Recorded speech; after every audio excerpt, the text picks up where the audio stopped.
ইসরায়েলের হামলায় ইরানে অন্তত 585 জন নিহত। ইরান কখনো আপোষ করবে না, খামেনি। তেহরানে ফের ভয়াবহ বিস্ফোরণ, শহর জুড়ে কম্পন। ইসরায়েলের সঙ্গে ইরানি পারমাণবিক স্থাপনায় হামলার কথা ভাবছেন ট্রাম্প। ইসরায়েলে বিমান ঘাঁটি লক্ষ্য করে হামলা চালাচ্ছে ইরান।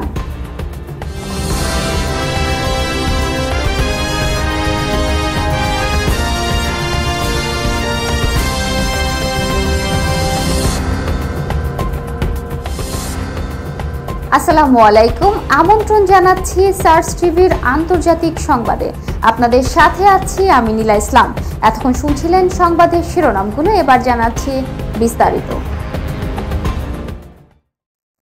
ইসরায়েলি হামলায় এখন পর্যন্ত 585 জন নিহত এবং 1326 জন আহত হয়েছেন। মানবাধিকার সংস্থা human rights activist news agency তাদের ওয়েবসাইটে বেসরকারি সূত্রের বরাত দিয়ে এ খবর জানিয়েছেন। ওয়াশিংটন ভিত্তিক এই সংস্থাটি জানিয়েছে, হতাহতদের মধ্যে সামরিক কর্মী এবং বেসামরিক নাগরিক রয়েছেন। নিহতদের মধ্যে 239 জন বেসামরিক ব্যক্তি এবং 126 জন বেসামরিক কর্মী হিসেবে শনাক্ত করা হয়েছে। এতে আরও বলা হয়েছে, সামরিক বা বেসামরিক মিলিয়ে আরও 220 জন নিহত এবং 868 জন আহত ব্যক্তির অবস্থা অজানা, যা এখনো তদন্তাধীন রয়েছে। HRNN 2022 সালে মাহসা আমিনের মৃত্যুর প্রতিবাদে বিক্ষোভের সময় হতাহতদের বিস্তারিত পরিসংখ্যানও প্রদান করেছিল। তারা ইরানের স্থানীয় প্রতিবেদনগুলোকে তাদের সোর্সের খবরের সাথে তুলনা করে প্রতিবেদন প্রকাশ করে। এদিকে সোমবার ইরান রাষ্ট্রীয়ভাবে প্রকাশিত সর্বশেষ আপডেট মৃতের সংখ্যা 224 জন এবং আহতের সংখ্যা 1277 জন বলে জানানো হয়েছে। এদিকে ইরানের সর্বোচ্চ নেতা আয়াতুল্লাহ আলী খামেনি বলেছেন, ইরান কখনোই জয়নবাদীদের ইসরায়েলদের সঙ্গে আপোষ করবে না। সামাজিক যোগাযোগ মাধ্যম এক্সে দেওয়া একাধিক পোস্টে তিনি এ মন্তব্য করেন বলে বিবিসির প্রতিবেদনে উঠে এসেছে। এক পোস্টে খামেনি লিখেছেন, আমরা জয়নবাদীদের প্রতি কোনো দয়া দেখাবো না। আর এক পোস্টে তিনি লেখেন, যুদ্ধ শুরু হলো। এই মন্তব্যগুলো তার একাধিক ভাষায় পরিচালিত এক্সরে অ্যাকাউন্টে প্রকাশিত হয়েছে। মার্কিন প্রেসিডেন্ট ডোনাল্ড ট্রাম্প খামেনির মন্তব্য করার পর এটি ছিল তার প্রথম প্রকাশ্য প্রতিক্রিয়া। ডোনাল্ড ট্রাম্প বলেছিলেন, যুক্তরাষ্ট্র জানে খামেনি কোথায় আছেন, কিন্তু এই মুহূর্তে তাকে হত্যা করবে না।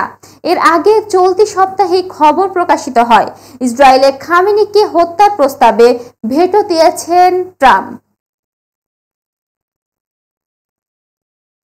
এদিকে ইরানের রাজধানী তেহরানে আবারও নতুন করে বিস্ফোরণের খবর পাওয়া গেছে।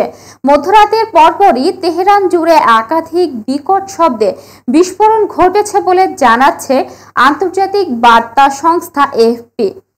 বার্তাটিতে বলা হয়েছে, শহরের বিভিন্ন প্রান্ত থেকে উচ্চ শব্দের বিস্ফোরণ শোনা গেছে। এদিকে ইরানের রাষ্ট্রীয় সংবাদ সংস্থা ইরনা জানাচ্ছে, বিস্ফোরণগুলো ছিল টানা ও প্রচণ্ড শক্তিশালী।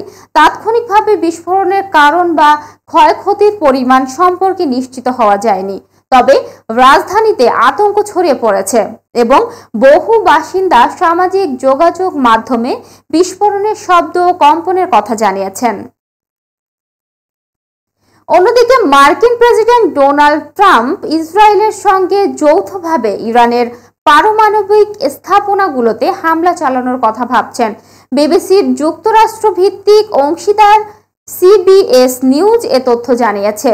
CBS এর প্রতিবেদনে বলা হয়েছে, ফোর্দোর মতো গুরুত্বপূর্ণ পারমাণবিক কেন্দ্রগুলোতে হামলার লক্ষ্য হতে পারে বলে জানিয়েছে বিষয়টির সঙ্গে সংশ্লিষ্ট একাধিক সূত্রগুলো বলেছে, এই বিষয় নিয়ে হোয়াইট হাউসে অনুষ্ঠিত এক বৈঠকে আলোচনা হওয়ার কথা ছিল, কিন্তু ট্রাম্পের ঘনিষ্ঠ উপদেষ্টারা এ ব্যাপারে এখনো পূর্ণ ঐক্যমতে পৌঁছাতে পারেননি।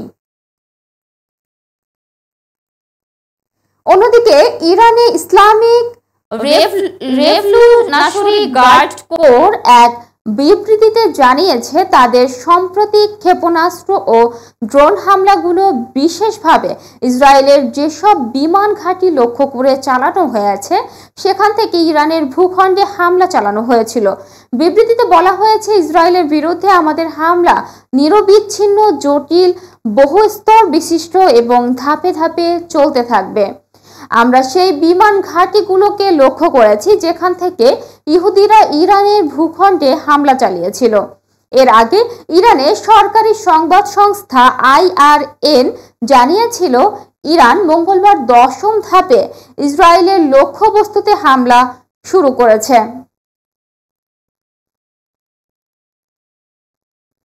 দর্শক, এই ছিল এখনকার মতো। পরবর্তী সংবাদ দেখার আহ্বান জানিয়ে এখানেই শেষ করছি। ধন্যবাদ সবাইকে এতক্ষণ সাথে থাকার জন্য।